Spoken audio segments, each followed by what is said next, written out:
Hey YouTubers, it's Charlie. So this is going to be my Constantine episode 4 video, Feast of Friends. It was a veritable smorgasbord of comic book Easter eggs.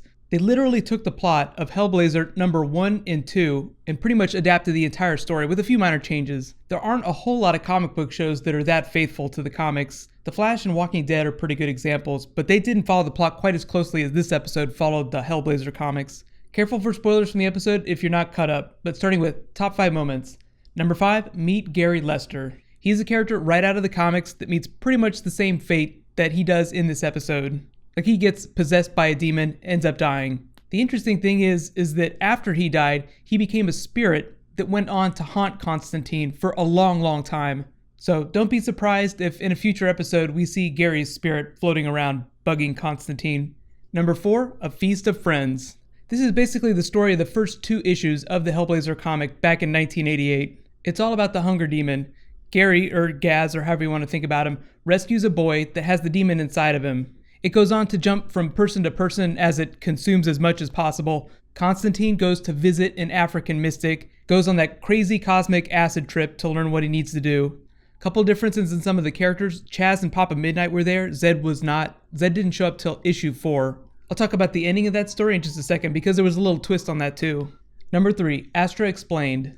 This is old news for anyone that's read the comic, and I've explained it in some of my other videos. Astra was a girl Constantine tried to save back in Newcastle. Gary was just part of that group of people. They allude to it in the episode, but Constantine, heavy drug user. It was during the same period when he had that punk band, Mucous Membrane. They really pushed the idea of Gary as a drug addict. Constantine was too, for a while. I guess you'd really call him a recovering addict. They turned the explanation into a really big thing, so part of me is thinking that Zed is going to try and induce Constantine to try and rescue Astra at some point. They might find themselves in a situation where Constantine either has to sacrifice himself or Zed to get Astra out of hell. That seems like something to save for the finale though, so I'm not expecting that to happen anytime soon. Number 2, Cosmic Acid Trip. I had to include this CG sequence somewhere in my top 5 list just because it looks so amazing. And it introduces the idea of Constantine walking on other planes of existence. This was more of a psychological trip, but you get the idea. At some point, Constantine will probably travel to other planes. No idea what that'll look like. I'm sure it'll be just as trippy as it was in this episode. Plus, yanking the eyeball right out of his head, that was a great special effect, or a practical effect. We're only about 4 episodes in, so I think that we'll see some more really crazy CG sequences. We're dealing with mystic power, so naturally, most of the effects have to be CG. I couldn't find any references to the mist specifically in the comics, that drug that he has to take. I really just saw it as an analog for heroin. Like, here, you have to take heroin, this incredibly addictive thing that'll be with you for the rest of your life, but there's this antidote you can take right after. And my number 1 moment, Gary sacrifices himself, or Constantine sacrifices Gary for himself.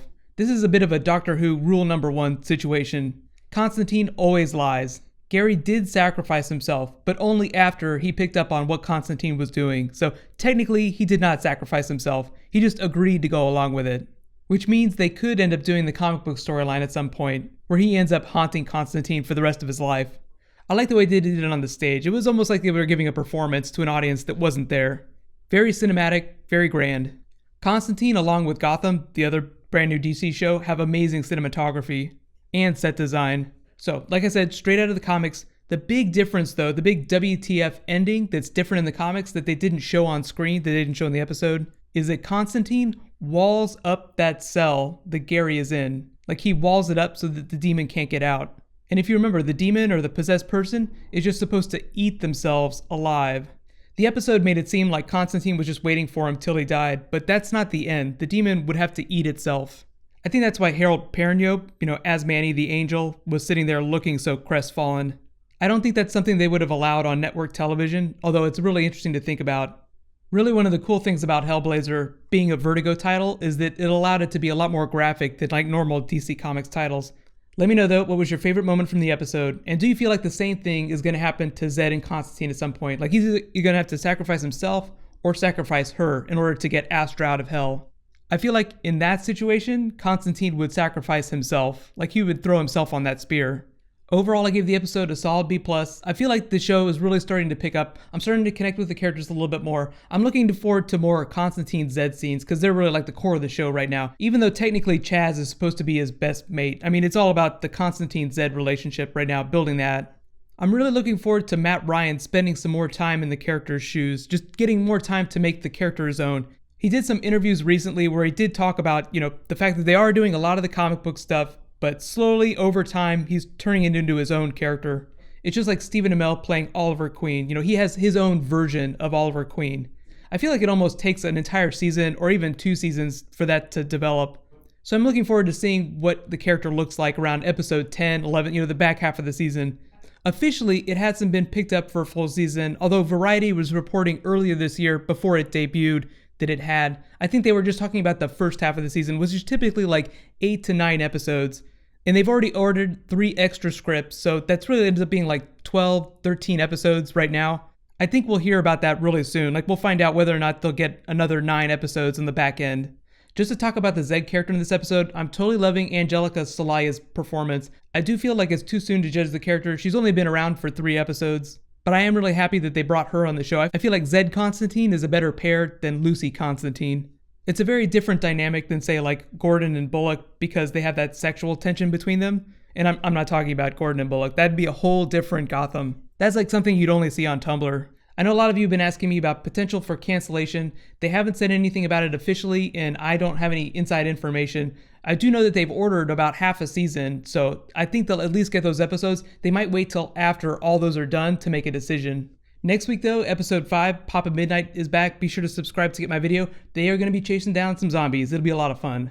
I am a giant fan of the Papa Midnight character. He was amazing in episode 3. I know I wasn't able to do a video for that, but it was a great story. I totally loved it. I think he's going to be a great foil for Matt Ryan. Just another really powerful character on the show that isn't necessarily a best friend. I think I covered most of the Easter eggs in the episode already, but there was the demon in a bottle reference. Even though that mostly points people to Iron Man alcoholism storyline, I thought more of the demon Etrigan. It's totally possible that Jason Blood could show up on the show. He's a DC character. They can do any DC character they want in the mystical corner of that universe.